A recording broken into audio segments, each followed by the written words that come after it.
김큐의 경제뉴스 크리에이션 코너지기 저는 배아량 리포터입니다. 어렵고 복잡한 경제 한 큐에 정리해 주실 김큐 안녕하세요. 네, 안녕하십니까. 오늘은 어떤 얘기부터 할까요? 앞서 코너에서도 이야기 잠깐 네네. 나오는 것 같던데요. 미국과 관세 문제 협의가 시작됐습니다. 7월 패키지 딜을 하기로 했다. 이런 뉴스가 나왔는데 이거 좋은 거예요? 안 좋은 거예요? 아직은 이제 구체적인 합의 내용이 안 나왔으니까 이게 결과물이 없기 때문에 잘했다 못했다 뭐 이렇게 얘기하기는 좀 힘들 것 같은데 어쨌든 협의 방향의 큰 틀 정도는 보이고 있죠. 그나마 다행인 거 두 가지를 꼽으라고 하면 첫 번째는 이제 우리가 패키지들을 7월 8일까지 하겠다라고 네. 했거든요. 그거는 이제 상호관세 그때 발표하고 나서 90일 유예 줬잖아요. 그 90일이 딱 끝나는 만료일이 7월 8일인데 그때쯤 마무리를 한다라고 얘기를 했기 때문에 지금 미국 내부 상황도 만만치는 않은데 우리한테도 그나마 뭐 얘기할 수 있는 뭐 협상을 할 수 있는 게 있었죠. 왜냐하면 지금 우리나라 정치 상황이 새 정부 구성을 위해서 대선이 치러지고 있는데 네. 지금 우리가 협의를 해도 다음 정부하고 또 얘기해야 될 거야. 그러니까 어차피 7월쯤 마지막까지 가서 최종 결론을 내리는 게 어떻겠니라고 아마 미국 쪽에 얘기를 한 것 같습니다. 그래서 새로운 뭐 그 대통령이 뽑히고 난 다음에 신정부 쪽에 무게가 좀 실리게 된 거는 다행이다라고 네. 첫 번째로 꼽고요. 두 번째는 이제 방위비 문제가 끼어들지 않을까 굉장히 걱정을 좀 했었습니다. 그러니까 경제 문제에다가 방위비를 넣어서 압박을 하면서 미국이 아마 그렇게 협상을 할 거야라고 얘기했는데 일단 발표된 바로는 의제 안에 방위비 분담은 빠졌다 이렇게 지금 얘기가 됐거든요. 그러니까 이 두 가지는 그나마 다행이다라고 볼 수 있을 것 같아요. 그래도 좀 흘러나온 얘기들이 있을 것 같은데 네네. 우리가 뭔가를 내줬잖아요. 말씀하신 것처럼 이 다행인 것들 이런 게 나온 거 아닌가요? 그러니까 뭔가를 내줬으니까 이렇게 해준 거 아니야. 미국이 이런 차원에서 본다면 네. 앞서도 말씀드린 것처럼 일단 시기를 좀 뒤로 늦춘 거는 명분이 나름대로 있었다. 그러니까 우리 지금 새 정부가 구성돼야 된다라는 점을 적극적으로 어필을 했던 것 같고요. 네. 또 하나는 이런 겁니다. 그러니까 스콧 베센트 재무장관이 협의가 끝난 다음에 이렇게 얘기했어요. 한국이 A게임을 가져왔다. 여기서 말하는 A게임이라는 거는 이제 최선의 카드 정도로 얘기를 하거든요. 그러니까 한국협상단이 내놓은 어떤 카드가 굉장히 우리 마음에 들었다라는 거예요. 그래서 뭔가 큰 걸 준 거 아니냐라고 이제 생각하시는 분들도 있는데 지금 여기에 대해서는 아마도 한국과 미국의 조선협력 그러니까 조선업 협력이 이 카드로 제시된 거 아니냐 이렇게 보고 있습니다. 안덕근 산업부 장관이 한미조선 협력 비전에 대해서 이 자리에서 설명을 했고 미국 측이 상당히 긍정적 반응을 보였다 이렇게 얘기를 하고 있거든요. 그러니까 조선 쪽이 한국과 미국의 어떻게 보면 위닝 카드로서 작용을 할 것 같다라는 거예요.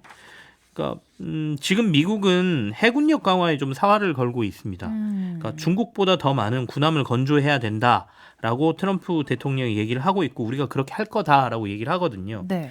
그러려면 배를 만들 수 있는 기술도 있어야 되고 미국 내에서 만들 수 있어야 되는데 사실 미국 내에 조선소가 거의 없어요. 그러니까 그래요? 1980년도에 미국 내에 조선소가 한 300개가 넘었다고 하는데요. 지금은 20개 미만으로 떨어져 있거든요. 그러니까 돈이 있고 의지가 있어도 미국은 미국 내에서 군함을 중국보다 훨씬 더 많이 만들어내기가 지금 불가능한 상태죠. 근데 밖으로 시선을 돌려서 그럼 어딘가에 맡겨서 만들면 되지라고 생각해 보면 글로벌 조선업은 한국하고 미국이 다 잡고 있습니다. 근데 중국에다 맡길 수는 없잖아요. 미국의 군함을 중국에다 건조하라고 할 수는 없잖아요. 그러니까 결국에는 한국을 이용할 수밖에 없는 상황이 된 것이죠. 그리고 또 미국에다 그러면 조선소를 만들어서 하면 되지라고 하지만 미국의 조선소를 지금 만들어서 군함을 건조해 내려면 조선소 만드는데 2, 3년. 그리고 또 거기서 배 만드는데 2, 3년이에요. 그럼 한 5, 6년 뒤에나 거기서 이제 미국의 군함 이런 게 나올 수 있다는 얘기니까 그것도 사실 만만치가 않죠. 그러면 당장 야 한국 너네가 만들어라고 해주면 우리가 만들 수 있느냐? 또 그렇지도 않습니다. 왜냐하면 한국 조선소 도크가 지금 2, 3년치 물량으로 다 차 있어요. 그러니까 미국이 지금 군함 만들어주세요 한다고 해도 순서 좀 기다리셔야 되겠는데요. 한 2년 뒤에 오세요. 이렇게 해야 될 상황이란 말이죠. 근데 아마도 미국에게 이 도크 사용에 대한 군함과 관련돼서 우리가 우선권을 좀 줄게. 그러니까 미리 들어온 배들 뒤로 좀 미루고 미국 군함부터 만들어줄게. 이런 것들을 서로 좀 논의했을 가능성에 대해서 그러니까 예전에도 한번 우리 정부가 그 얘기를 살짝 꺼낸 적이 있거든요. 네. 그래서 그거 하고요. 두 번째는 우리나라 조선업체들이 미국에 직접 진출하는 것들. 그래서 지금 현재 우리나라 하나오션이라는 회사, 옛날에 대우조선해양이 이제 하나오션이거든요. 네. 하나오션은 이미 미국의 필리조선소라고 하는 곳을 인수해서 미국 내 투자를 지금 진행을 하고 있습니다. 그러니까 거기를 더 확장해서 뭔가 활용하는 방안, 그 외에 다른 조선업체들도 미국에 진출하는 방안, 뭐 이런 것들이 복합적으로 좀 얘기되고 그런 제안을 미국이 좀 좋게 받아들이지 않았을까. 이런 생각이 좀 듭니다. 이 조선업은 사실 처음 나온 얘기는 아니잖아요. 이 트럼프 대통령이 당선된 이후에 직접 언급을 한 적이 있습니다. 한국 도움 필요해 이렇게. 그렇습니다. 그러니까 앞서 제가 설명드린 그 부분이거든요. 네. 우리 당장 중국보다 더 해군력을 키우고 싶고 군함도 좀 늘리고 싶은데 상황상 그게 안 되니까 결국에 한국에 손 잡아야 된다는 얘기를 직접적으로 트럼프 대통령이 했던 것이고요. 사실은 그러면 우리도 이걸 받아서 뭐 미국 쪽 좋은 것만 시키는 게 아니라 우리도 득이 좀 돼야 되지 않습니까? 네. 그렇게 본다라고 하면 나쁜 건 아닙니다. 왜냐하면 군함 수주도 꽤 돈이 되고요. 그리고 또 군함만 수주하는 게 아니고 우리가 MRO 사업이라 그래서 함정 유지 보수 사업이라고 해요. 그러니까 군함을 만들어 놓으면 그 군함이 낡잖아요. 그리고 보수도 하고 뭐 관리도 하고 이런 것들을 해야 되거든요. 수리하고 이런 것들을 해야 되거든요. 근데 이것도 미국이 아무데나 맡기지는 않아요.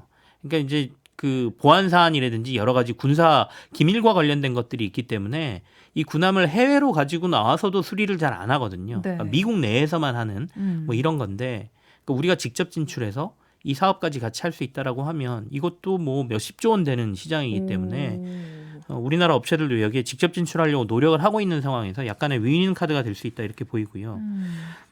또 하나는 이제 다들 알고 계시겠지만 알래스카 LNG 프로젝트 이거 지금 한국 일본, 대만 참여해달라고 직접적으로 요구하고 있는 상황이지 않습니까? 맞아요.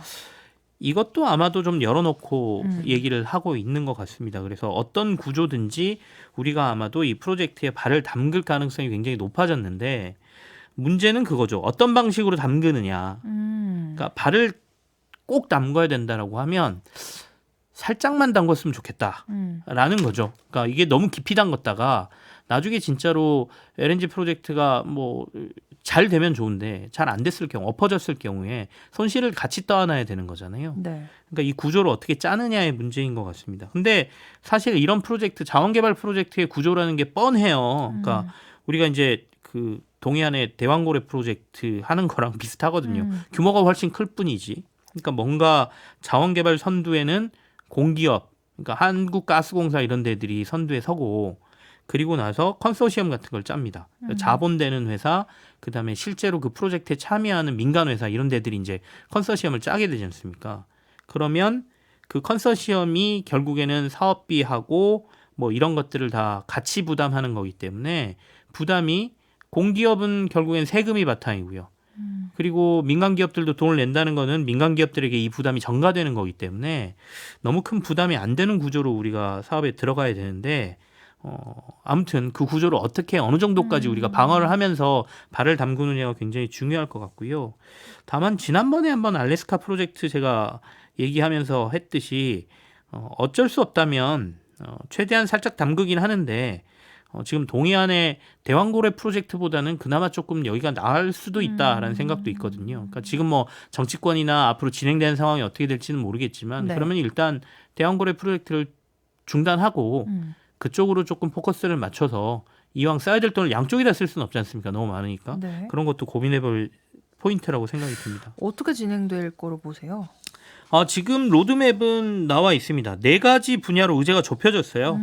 첫 번째는 관세 비관세 조치, 두 번째 경제 안보, 그리고 투자 협력, 네 번째가 통화 환율 정책 이렇게 4개로 의제가 좁혀졌거든요. 네. 그리고 구체적인 논의는 다음 주부터 가동될 실무협의에서 진행한다라고 했는데요.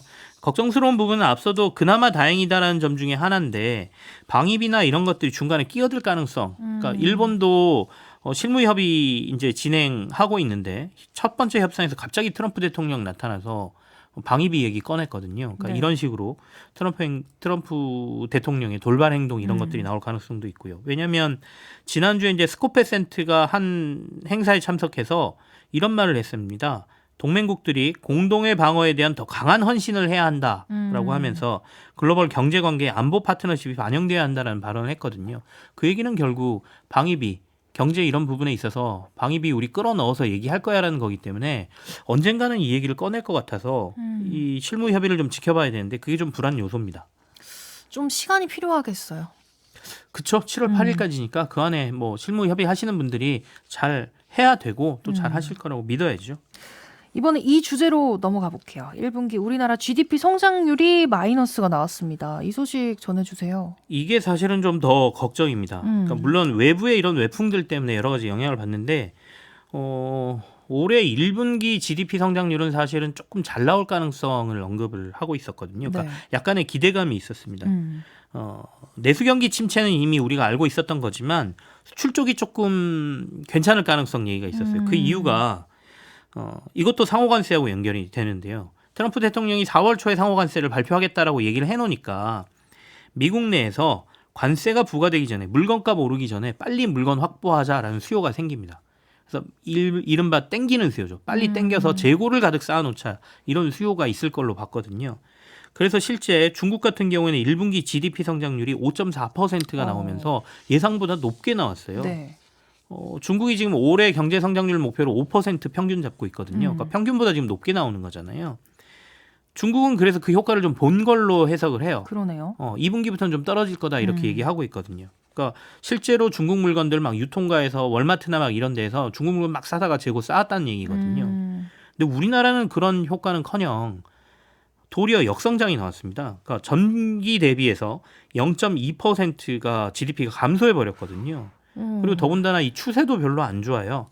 지난해 2분기에 0.2% GDP가 전기 대비 감소했다가 3분기, 4분기에 다시 조금 올랐습니다. 0.1% 상승했거든요. 이게 다시 조금 버티는가 싶더니 올해 1분기에 감소해 버렸으니까 여러모로 조금 모양새가 좀 안 좋은 상황이죠. 상황이라는 건 뭐 좋아지기도 하고 나빠지기도 하는 건데 네. 이게 좋아지면은 또 플러스 성장으로 돌아설 수 있는 거 아니에요? 한 번에?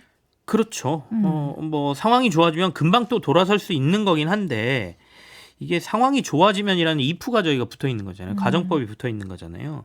근데 1분기 GDP 성장률을 부문별로 보고 있으면 조금 신경 쓰이는 부분들이 있습니다. 그러니까 첫 번째는 이제 국내 경기가 최악의 상황을 보여주는 거는 건설 투자 부문이 네. 전기 대비해서 마이너스 3.2% 감소하면서 가장 안 좋았고요. 그 외에 더 신경 쓰이는 건 사실 설비 투자하고 수입의 감소입니다. 그러니까 경제 성장률이 좋아지려면 사실 이런 것들이 증가를 해야 되거든요. 네. 그러니까 설비 투자는 당연히 뭔가 기업이 미래에 내가 팔 게 많아지고 그러니까 가동 설비 늘리고 뭐 이래야 되는 거기 때문에 설비 투자를 늘린다는 거는 앞으로 물건 많이 팔겠구나 뭐 이렇게 볼 수 있는데 이게 줄어들고 있다는 점이고요. 두 번째는 수입이에요. 우리나라는 수출 구조가 밖에서 원자재 같은 걸 수입해서 우리가 만들어서 밖으로 다시 파는 구조지 않습니까? 네. 근데 수입이 감소했다는 거는 무슨 얘기냐면 물론 이제 우리가 생필품 같은 것도 수입하지만 산업 원자재 같은 거 수입이 감소했다는 얘기는 앞으로 수출 물량이 줄어들 걸 의미합니다. 그러니까 아마도 다음 분기에는 수입이 1분기에 이렇게 감소하면 수출도 줄어들 가능성이 높아집니다. 그 얘기는 2분기의 상황도 만만치 않다는 얘기가 되겠죠. 그러게요. 이런 것들 때문에 IMF가 우리나라 경제 성장률 전망을 크게 낮춘 건가요? 그렇습니다. 1월에 우리나라 경제 성장률 전망을 IMF가 2%로 봤거든요. 네. 올해. 근데 이번에 수정 전망 4월에 내놓으면서 1%로 절반을 뚝 쳐버렸어요. 보통 이제 언론사들 경제부에서 네. 이런 경제 성장률 정말 0.몇%만 떨어져도 막 난리 나거든요. 절반이 떨어졌어요. 절반을 떨어뜨렸다는 건 우리나라의 경제 동력이 반으로 뚝 떨어진다는 얘기이기 때문에 대단히 좀 심각한 상황일 수도 있는데요. 그래서 사실은 추경 빨리 해야 되고 규모도 크게 늘려야 된다라고 얘기를 하고 있는데 네. 지금 돌아가는 상황은 추경도 정부가 10조 원 얘기했다가 조금 늘려서 12조 원 늘렸다고 얘기하는데 이것도 지금 약간 정치 쟁점화 시켜버렸잖아요. 그러니까 권한대행이 국회에 가서 이거 국회에서 통과 안 시켜줘서 마치 못하고 있습니다라는 식으로 통과해달라고 또 얘기를 했고 이게 또 정치적으로 해석되면서 조금 지금 여야가 없죠. 그러니까 국회에서 또 시끄럽지 않습니까? 그래서 제발 정치 쟁점화 하지 말고 지금 경기 침체 상황 여기다가 뭔가 불쏘시개 못 넣어주면 더 추락할 수 있으니까 그런 것들 좀 과감하게 빠르게 해줬으면 하는 바람까지 얘기를 해보겠습니다. 경제 살리는 게 좀 많이 급해 보입니다. 잘 들었습니다. 저는 다음 주에 다시 돌아올게요. 네, 지금까지 배아량 리포터였습니다. 고맙습니다. 네, 고맙습니다.